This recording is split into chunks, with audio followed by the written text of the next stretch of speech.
Welcome back to my life.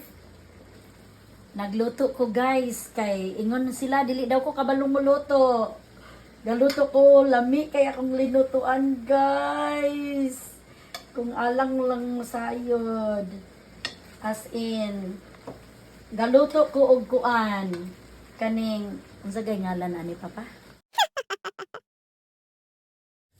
Hello guys, good morning and good evening. So bago ang lahat, bago tayo magluto, siyempre mag-harvest muna tayo sa ating mga tanim dito sa backyard natin. Ito yung talong, eggplant dito sa backyard namin guys. Ito yung may mga bunga na Kaya hanap-hanap tayo, may iba pang mga bunga dito guys. Lutuin natin yan. Yun ang pinupost ko nung isang araw. Kung ano kayang magandang luto dito sa ating talong. Ito may kalabasa po. Sus ko, kalabasa natin. Napakasarap.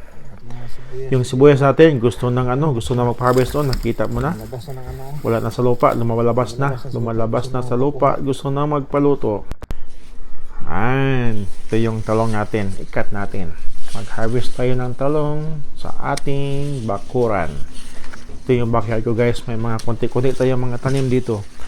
Konti-konti lang, pang tatlong harvest ko na to sa aking eggplant. Siyempre, yung sibuyas natin, kuha tayo ng isa, panggisa natin ngayon. Masarap to, puti na sibuyas. Masarap siya, matamis-tamis guys. Napakasarap niya, gusto mong kilawin, mas maganda rin. At saka yung natin, kamatis. Kasi balak ko ding magtinula. Kasi mayroon naman tayong ibang mga dahon-dahon dyan eh. Masarap siya, yung ito, cherry tomato. Nako, napakasarap niya, pwede mong kainin. Guys. At saka ito na yung natin, mga na-harvest natin ngayong hapon. Mayroon tayong kalabasa, eggplant, kamatis, mayroong sili na kunti, at saka mayroon din tayong talbos ng kamuti. Ito yung gagawin nating sa ating tinula. Of course, yung ating pahabol na talbos ng kamuti, ito yung gagawin natin sa ating tinula. Tinulang tuna mamaya. Hindi pwedeng walang sibuyas. At di pwedeng walang sibuyas. Sibuyas dahon, simple, mas masarap yan kung may sibuyas. Ito na guys. Vegetables na nakuha sa ating garden. Ito yung talong. Ano kaya magandang ulam dito guys? Anong magandang ulam dito? Tingnan yung guys yung kamatis. Look.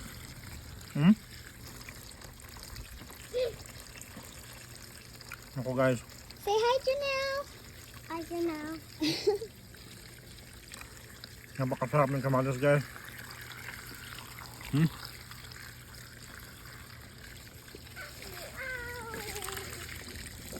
Ano kaya ang magandang ulam ngayon? Sa G's Life in Canada. Talbos ng kamote. Tapos meron tayong sibuyas na sibuyas na puti. Puti na sibuyas. Tapos meron tayong sili. Masarap to guys. Masarap to.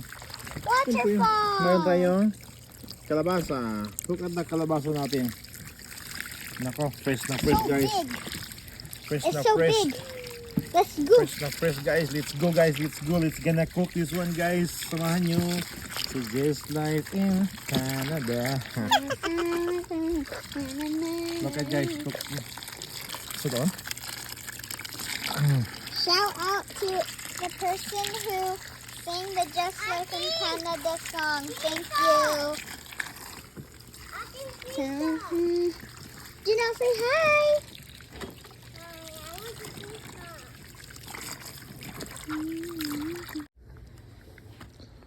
Itong dalawang to. Yung dalawang to. Yun yung mga natin, mga barbecue. At siyempre doon tayo nagritso ng baboy.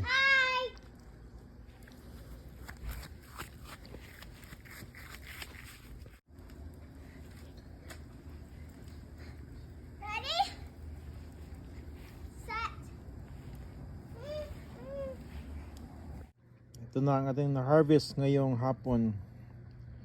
Ito sa ating backyard. Ano kaya magaganda ditong gawin natin? Ano tayong kalabasa? Anong maganda?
maglagay tayo ng gata guys. Pang masarap dito. At so lagyan ko din to ng ng bagoong mamaya. Kaso hindi ko na na-videohan yung paglagay ko ng bagoong guys. Pero naglagay ako ng bagoong dito. At tika muna guys, may gusto yata magpa-video dito habang nagluluto. Kanwari siya daw nagluluto guys. Hi guys! Welcome back to my life! Nagluto ko guys, kay ingon sila, dili daw ko kabalong muluto. Galuto ko, lami kaya akong linutuan guys. Kung alang lang sayod. As in, galuto ko og kuan. Kaning, ang sagay ngalan ani papa? Yummy! For sure, igora ka dyan Yummy okay. utan in my tummy. Igora na sana okay.